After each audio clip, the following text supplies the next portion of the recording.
Salut Pierre, merci de me recevoir ici à Baston Barracks. Vous avez vraiment une collection magnifique et ici on se trouve déjà devant une pièce très rare, c'est le Sherman Jumbo.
Et ici, on se trouve déjà devant une pièce très rare, c'est le Sherman Jumbo, c'est bien ça? Oui, donc effectivement, c'est une version, je veux dire, surblindée du Sherman de base.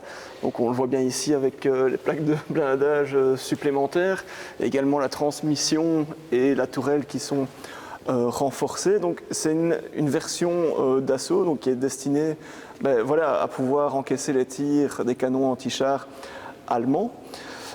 Ici, on l'a rebaptisé le First in Bastogne, parce que le premier char à rompre l'encerclement de Bastogne a été un Sherman Jumbo baptisé First in Bastogne. L'original est aux États-Unis, mais les mécaniciens de Baston Barracks qui ont restauré ce véhicule ont voulu rendre hommage au premier Sherman qui a contribué à la libération de la ville. Ce qui est particulier, vu que fatalement étant surblindé, il est un petit peu plus lourd que la version de base. Donc les chenilles ont été adaptées avec ce qu'on appelle des duckbills, donc des becs de canard. Les autres Sherman peuvent en avoir aussi, notamment par temps de neige. En fait, cela permet de mieux répartir le poids du véhicule sur le sol. Et éviter qu'il s'enfonce trop. Ouais. D'accord, parce que celui-là, on va dire que c'est pratiquement un char lourd, puisqu'il fait pas loin des 40 tonnes. Oui, c'est un char moyen lourd, on va dire ça comme ça. Et pourquoi ils ont eu besoin de renforcer les Sherman existants? Ils ont eu besoin de renforcer le blindage des chars Sherman parce qu'à l'époque, celui-ci était largement insuffisant face aux canons anti-chars allemands. D'accord. Voilà. Donc c'était une solution de secours, on va dire, peut-être en attendant les chars lourds, le M26 Pershing qui est arrivé un peu trop tard. Et ça a permis un petit peu de pallier ce manque. Oui, on va dire que c'est la solution de la simplicité, d'augmenter tout simplement le blindage. On voit que le blindage, surtout de flanc sur le Sherman, n'est pas particulièrement bien profilé. Donc ici, on voit vraiment qu'on a un flanc droit. Ouais. Sur les Sherman aussi, en 1944, sous les versions Wet Storage, on a les munitions qui sont stockées sur le flanc du char. Donc, okay. On imagine les dégâts que peut faire un tir sur le flanc de l'engin. Directement dans la réserve à munitions. Ici, le canon reste tout de même à 75 mm. Oui, donc ici, sur cet exemplaire, c'est ça aussi qui fait sa rareté, le canon est resté à 75 mm. À la fin de la guerre, certains Jumbo vont recevoir des pièces plus performantes de 76. Mais celui-ci, on est resté sur du 75. Ok.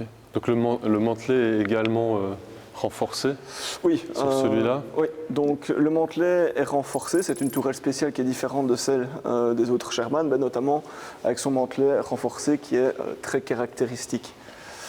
Il garde une mitrailleuse à l'avant, là? Oui, il garde une mitrailleuse de caisse. Donc voilà, au final, c'est une version vraiment surblindée du Sherman. Il n'y a pas réellement d'amélioration au niveau de la puissance de feu, ni même de la mobilité, que du contraire. Maintenant, au niveau de sa motorisation, le Jumbo a un moteur Ford GA.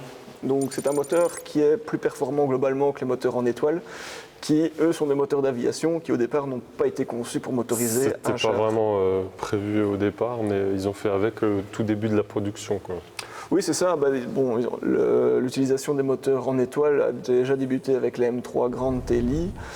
Sur la plupart des Sherman, il s'agit également de moteurs en étoile, bon, mis à part certaines versions comme par exemple le Firefly ou d'autres qui sont mus par des moteurs GA, comme on voit, comme cet exemplaire-ci. Tu nous fais visiter l'intérieur ? Oui, avec plaisir. Alors que l'industrie américaine sort des chars M4 Sherman à des cadences effrénées et que l'arrivée des chars lourds américains M26 étant seulement prévue pour le début de l'année 1945, l'Ordnance Department demande des solutions pour améliorer son Sherman afin de faire face aux puissantes défenses anti-chars allemandes. L'une des solutions est la production d'une version surblindée du Sherman.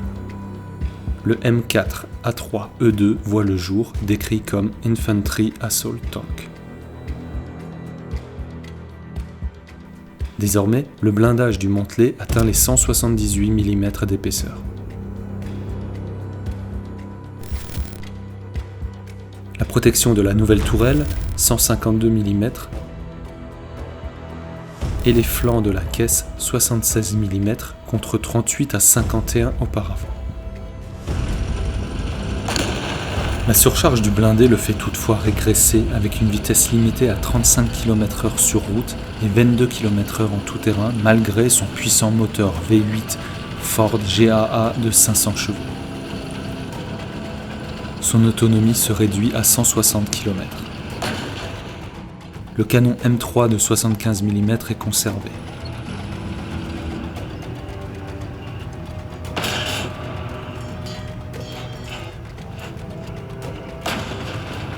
Le char surnommé Jumbo peut transporter jusqu'à 104 obus. Néanmoins, sur le terrain, certains sont réarmés avec des tubes de 76 mm M1 récupérés sur des Sherman hors service.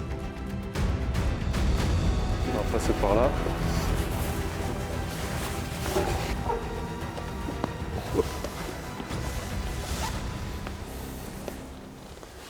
On voit bien le renfort là, hein, qui a été rajouté.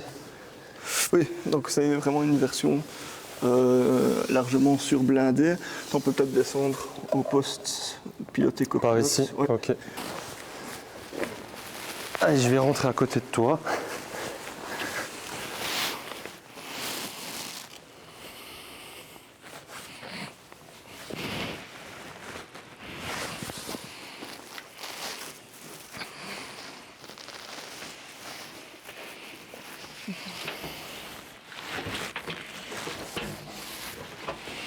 Eh ben, on est bien assis quand même. C'est un peu étroit pour moi quand même. Oui, donc ici on est assis toi à la place du pilote et moi ici du copilote. Donc ici sur Sherman, le copilote a notamment pour fonction l'utilisation de la pointe de caisse Juste là, ouais, qui est juste ici. Donc ça c'est une des... Beaucoup de chars de la Seconde Guerre mondiale ont une mitrailleuse au niveau du glacis pour lutter notamment contre l'infanterie.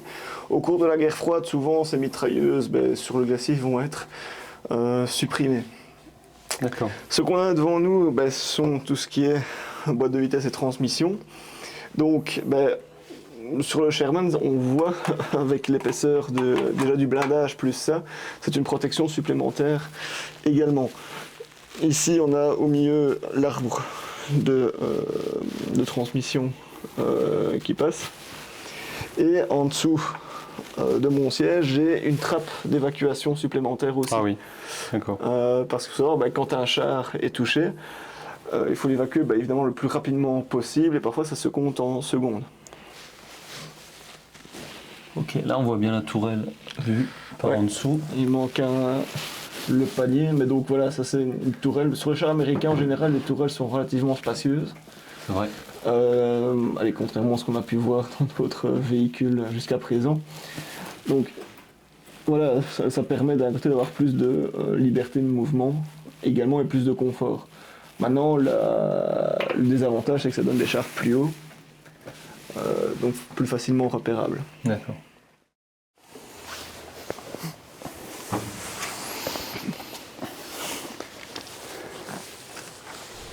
En tout cas, c'est vraiment une très belle pièce de collection, hein, ce blindé Sherman Jumbo renforcé.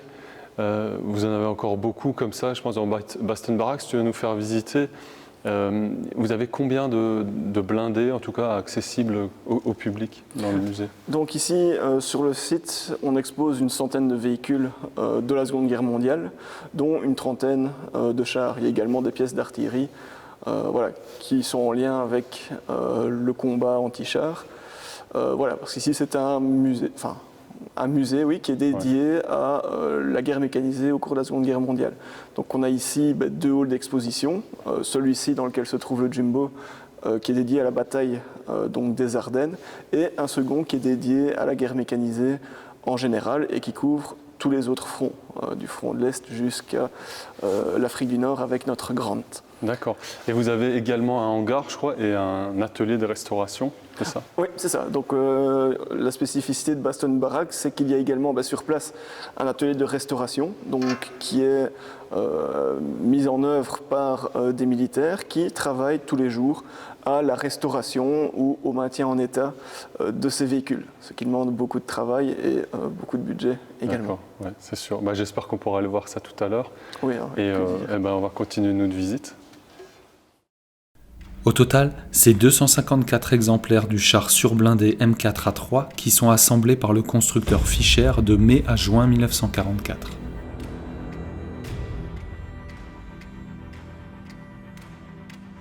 Tous sont déployés en Europe à partir de juillet 1944 et jusqu'à mai 1945.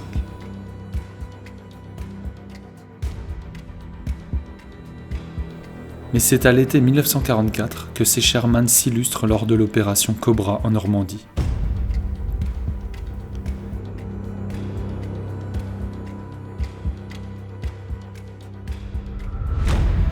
Souvent surnommé Jumbo ou Cobra King par les soldats américains, ce fut justement un char M4A3E2 numéro 308.308 Cobra King qui effectua la jonction avec les défenseurs encerclés de Bastogne le mardi 26 décembre 1944. Ici, sur le site de Boston Barracks, le Sherman Jumbo n'est pas le seul à approcher un poids de 40 tonnes. C'est ce que nous allons constater en suivant Pierre dans les ateliers de restauration. Et Pierre, donc là on arrive maintenant dans l'atelier de restauration. Donc oui, effectivement, donc ici c'est l'atelier de restauration du musée royal de l'armée, enfin du WHI. Donc c'est ici que nos mécaniciens entretiennent et réparent les véhicules, font également des opérations de restauration. Donc ici actuellement, on a quelques véhicules qui sont en cours de maintenance ou de restauration. Bon, on a ici un Patton dont on doit remettre le moteur. On a également plus loin un Sherman qu'on est en train de restaurer, un AEC Matador. Ici on a devant nous un FN Tricard également, donc une moto belge de mai 40 qui est assez rare. Donc voilà, c'est ici que nos mécaniciens travaillent. Et vous avez combien de mécaniciens, de personnes qui travaillent dans cet atelier alors? À l'heure actuelle, une dizaine. Maintenant, il y a les mécaniciens, mais il y a aussi toute une série de personnes qui travaillent aussi, d'une part, dont le travail leur permet de fournir les pièces dont ils ont besoin. Donc je pense notamment aux magasiniers et aux divers personnels d'entretien. Dans les salles, il y a également des guides qui surveillent et qui guident le visiteur. Donc voilà, c'est véritablement le travail de toute une équipe aussi qui existe tout autour non seulement de la conservation, de la restauration, mais également de la mise en valeur de ces engins auprès du public. Donc ici on a un véhicule qui est en cours de maintenance également, donc un AEC Matador, donc qui est une auto blindée lourde britannique de la Seconde Guerre mondiale, donc qui est armée d'un canon de 6 livres et d'un blindage de plus d'une dizaine de millimètres. Donc pour l'époque c'est déjà une auto blindée très lourde. Et lui à l'heure actuelle, on travaille sur ses freins qui nécessitent une révision. Pour l'anecdote, c'est un des seuls au monde à rouler. D'accord. Donc Okay. voilà, ce sont des véhicules à chaque fois qui sont assez rares et parfois trouver les bonnes pièces devient de plus en plus compliqué. Et je suppose qu'il faut avoir des techniciens un peu spécialisés. Est-ce que vous avez peut-être des mécaniciens qui sont plus spécialisés dans les engins russes qu'anglais ou Oui, ils sont donc- un peu touche à tout? Donc voilà, ici nos mécaniciens déjà, ce qui est à l'heure actuelle par rapport à une mécanique qui dépend de plus en plus de l'électronique, ici ce sont encore un petit peu des mécaniciens à l'ancienne, je veux dire. Donc qui travaillent sans valise, qui doivent reconnaître voilà, quand il y a un problème dans le moteur, rien qu'à l'oreille. Donc ce sont vraiment des mécaniciens qui sont déjà très spécialisés. Maintenant, entre eux, évidemment, chacun a ses préférences. Donc véhicule américain, russe, britannique. Donc voilà, chaque type d'engin est différent. Que ce soit la conduite ou la mécanique, ce qui nécessite des spécialisations et des connaissances très pointues. Donc voilà, ici ça c'est un moteur en étoile, donc qui est sur un banc, c'est plus facile pour travailler qu'à l'arrière du char. Donc c'est un moteur qui servait à motoriser notamment les chars Sherman américains. Donc comme on le voit, c'est un moteur assez compliqué, voilà, qui est déjà disposé en étoile. Donc voilà, comme j'ai dit tantôt, les mécaniciens chez nous ont des connaissances très spécifiques. C'est sur ce type de moteur-là qu'ils travaillent. À l'heure actuelle, il n'y a plus grand-chose qui est autorisé grâce à des moteurs de ce type. Effectivement, donc qui ressemble fort à un moteur d'avion. Oui, c'est un moteur À la d'aviation. base, c'est un moteur d'aviation que les Américains adaptent dans les chars. Et aussi la difficulté, c'est qu'à l'époque, ces moteurs-là ont été conçus pour tourner même pas une centaine d'heures. Que ici, voilà, on les maintient en vie depuis presque 80 ans maintenant. Ouais, ce qui nécessite une grande maintenance régulière. Parce qu'il nécessite des maintenances régulières, des connaissances pointues et une utilisation parcimonieuse également.